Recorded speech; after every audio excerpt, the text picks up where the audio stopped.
Om Namah Shivaya. Om Namah Shivaya. Om Namah Shivaya. Did Lord Shiva ever die? Or is that idea only a misunderstanding of ancient symbols? Why do humans keep searching for death, even in stories about an eternal being? And what if this so-called death of Shiva is actually a lesson about destiny, loss, and inner change that affects our daily lives even today? This video is not about shock, mystery, or hidden secrets. It is about understanding. In Hindu philosophy, especially in Shaiva traditions, Lord Shiva is described as eternal, beyond birth and death. Texts such as the Shiva Purana and Linga Purana do not record a literal death of Shiva. Yet across regions and generations, people still speak about Shiva's end, his disappearance, or his destruction. Why does this idea exist at all? The answer lies not in history, but in how humans interpret symbols. Ancient stories were often written in symbolic language, not modern factual style. Destruction in these texts usually means dissolution, transformation, or withdrawal, not physical death. Over time, oral storytelling, translation differences, and emotional retelling cause these symbols to be misunderstood. This happens not only with myths, but also in our own lives.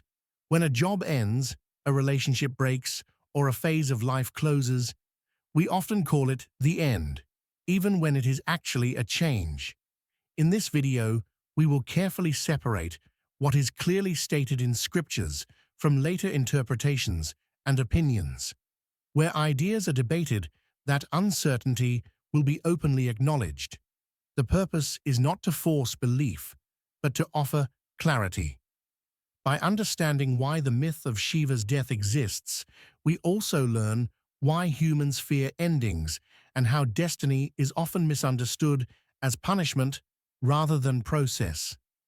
If you want a calm, honest, and meaningful understanding that connects ancient thought with real human struggles, watch this video till the end. And if this kind of thoughtful content helps you see life more clearly, don't forget to like the video and subscribe to our YouTube channel for more respectful and insightful explorations. The idea that Lord Shiva had a death did not begin in the original scriptures. It grew slowly over time through misunderstanding, symbolism, and the way humans pass stories from one generation to another. If we look at major Shaiva texts such as the Shiva Purana and Linga Purana, Shiva is clearly described as eternal, without birth and without end.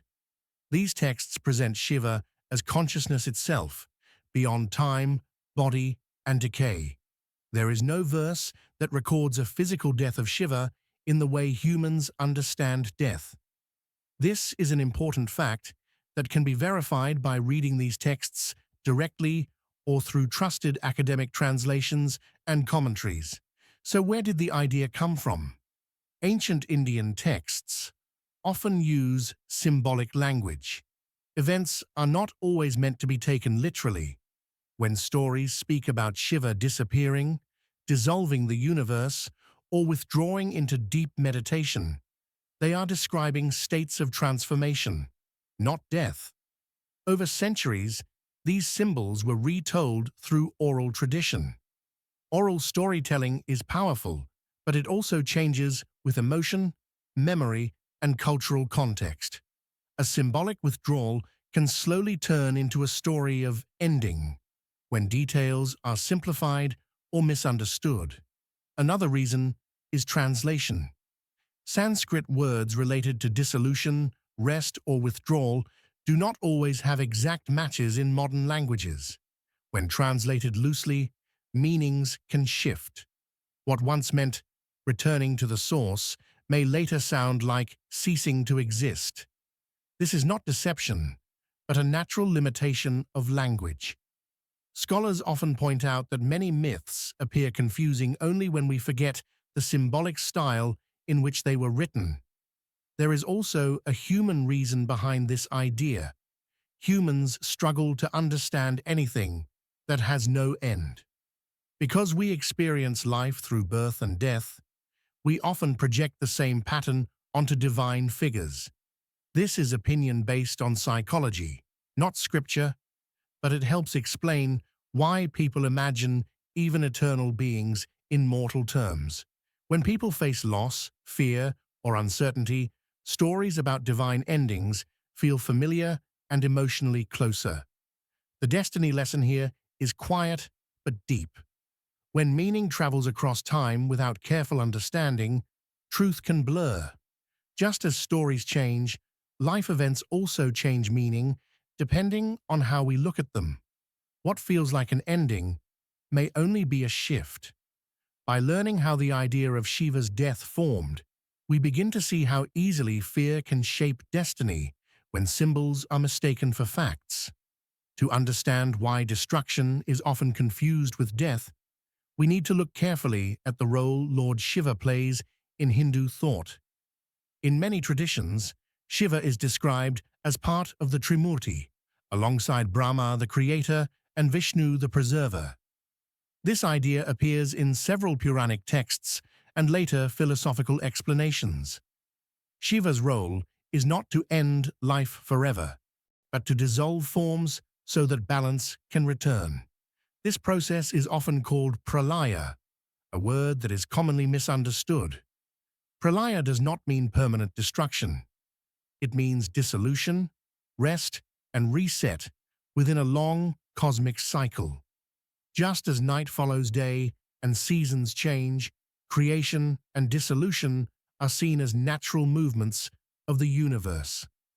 This understanding can be verified in texts such as the Shiva Purana and in traditional commentaries on Hindu cosmology. Many people hear the word destroyer and immediately think of death, violence, or loss.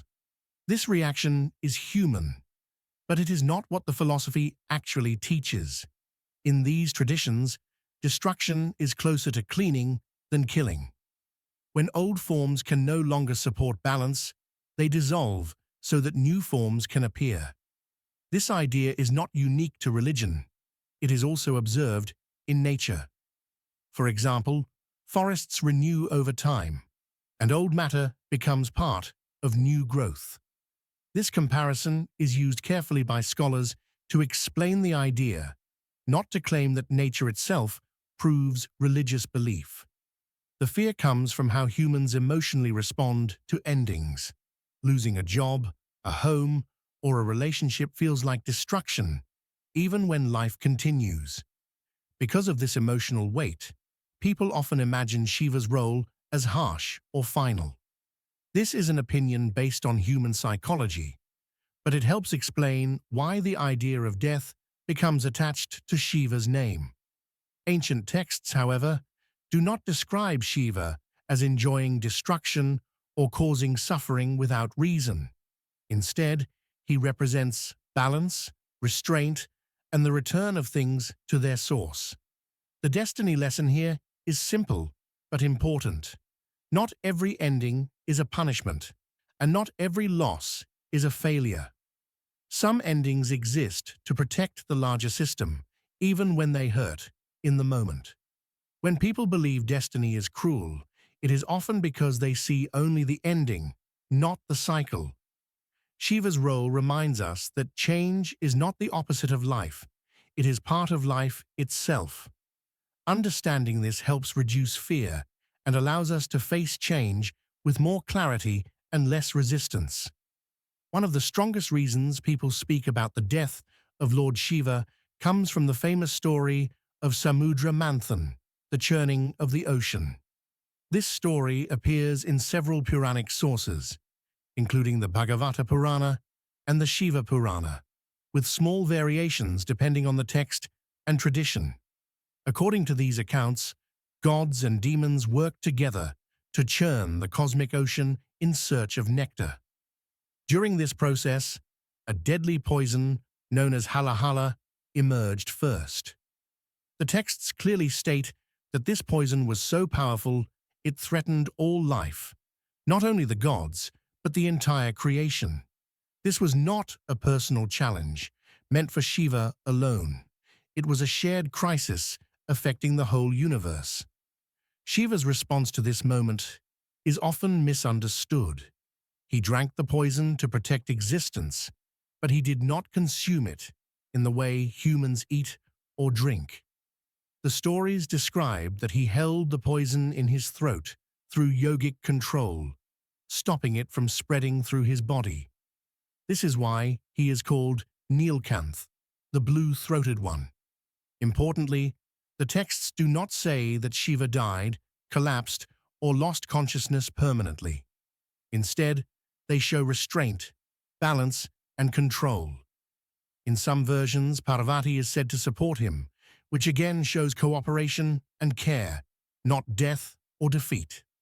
Scholars agree that this episode represents sacrifice and responsibility rather than self-destruction. Over time, this powerful image of Shiva holding poison close to death led some listeners to imagine that he nearly died or crossed into death. This is an interpretation, not a stated fact. The original texts focus on the danger being contained, not on Shiva's end. The poison itself often stands as a symbol of collective problems created by shared actions. When everyone churns for reward without care, poison appears first. This idea is symbolic and philosophical, and different schools explain it in different ways. The destiny lesson in this story is deeply human. Some burdens exist not because one person caused them, but because many people played a part.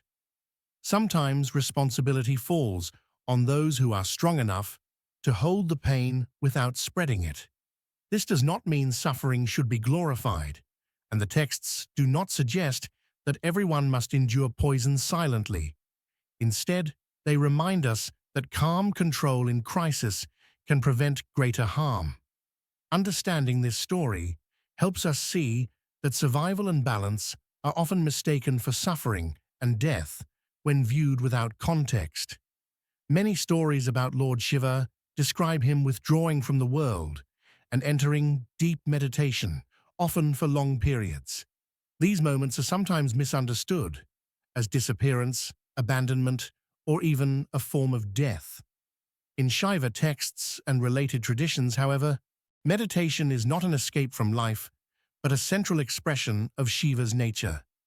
Shiva is often called the greatest yogi, and his stillness represents complete awareness, not absence. Texts and iconography repeatedly show Shiva seated in meditation, especially on Mount Kailasa, which symbolizes stability and inner balance. There is no scriptural statement that this withdrawal equals death.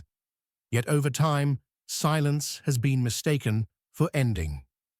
One reason for this confusion is how humans react to absence. When someone steps back, becomes quiet, or stops participating in visible activity, others often assume something is wrong. In everyday life, when a person withdraws after loss or stress, people may say they are not the same anymore. This human reaction is based on emotion, not fact. Similarly, when Shiva withdraws into meditation, the universe is not abandoned. According to philosophy, his awareness continues to support balance even in stillness. This interpretation is supported by traditional explanations of yoga and meditation found in Shaiva teachings. Another source of misunderstanding comes from the contrast between action and silence. Many gods in mythology are shown acting, fighting, or ruling. Shiva's power, however, is often shown through non-action. This can feel unsettling to the human mind, which values movement and visible control. Some later storytellers, focusing on drama rather than philosophy, described Shiva's long silence in ways that sounded like disappearance or loss. This is a storytelling choice, not a scriptural claim, and it varies by region and tradition. The destiny lesson here is gentle but important. Silence is not weakness, and stepping back does not always mean giving up. In fact, many forms of healing and clarity begin with withdrawal. This does not mean avoiding responsibility, but choosing stillness when noise no longer helps. It is important to say clearly that this is a reflective lesson drawn from interpretation, not a command or rule found in scripture. Shiva's meditation reminds us that not all power is loud and not all presence is visible. When we mistake quiet for loss, we may miss the deeper strength that exists beneath it.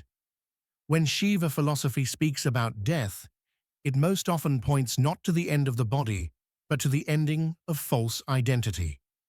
This idea appears clearly in many teachings connected to Shiva as the supreme yogi.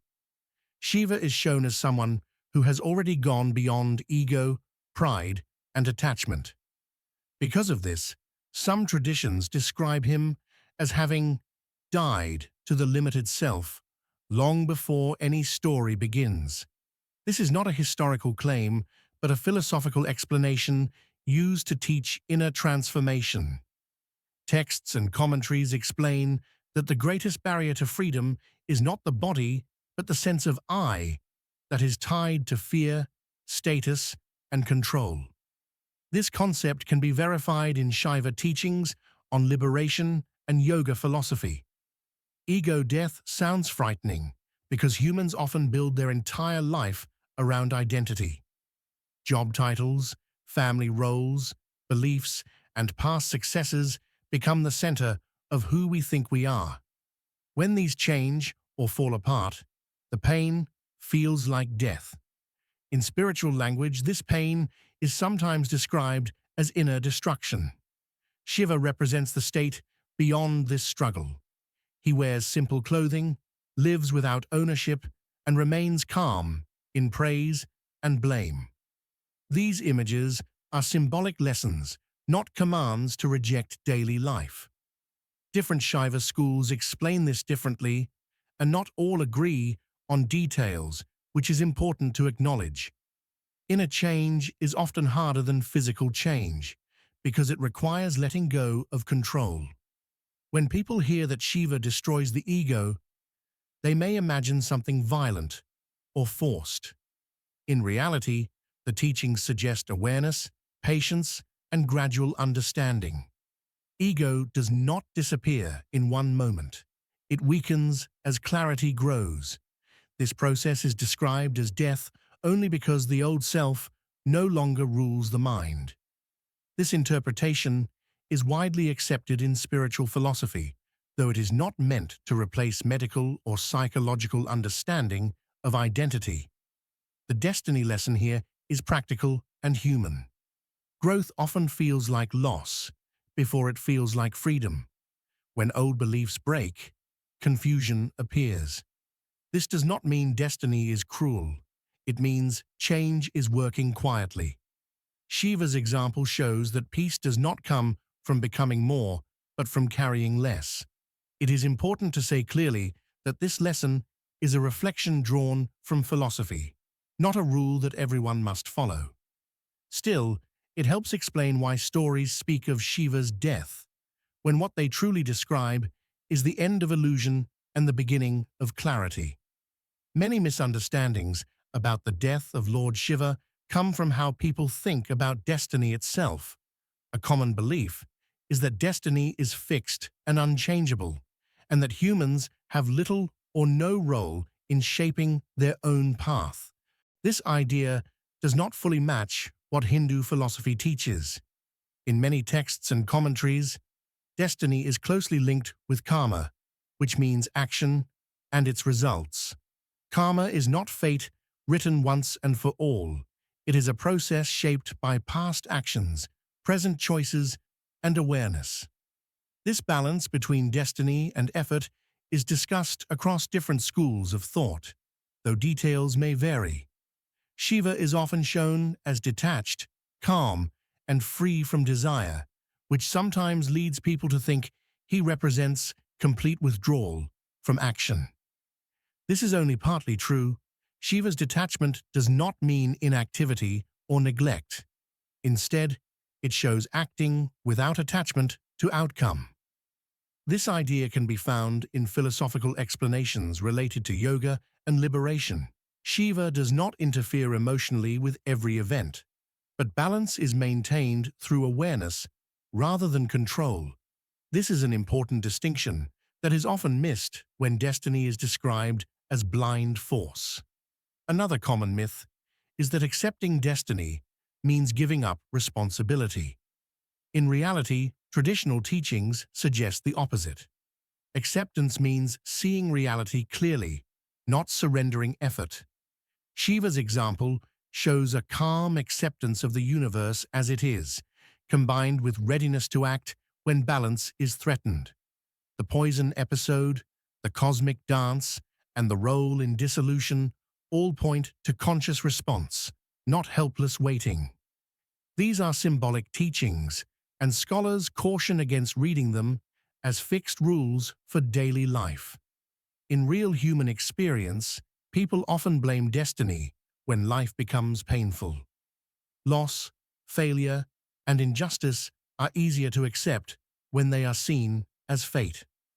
While this response is understandable, philosophy encourages reflection rather than blame. It does not deny suffering, but it asks whether awareness can reduce unnecessary pain. This is a reflective interpretation, not a scientific claim, and different traditions explain it in different ways. The destiny lesson here is balanced and realistic. Not everything is under our control, and not everything is random.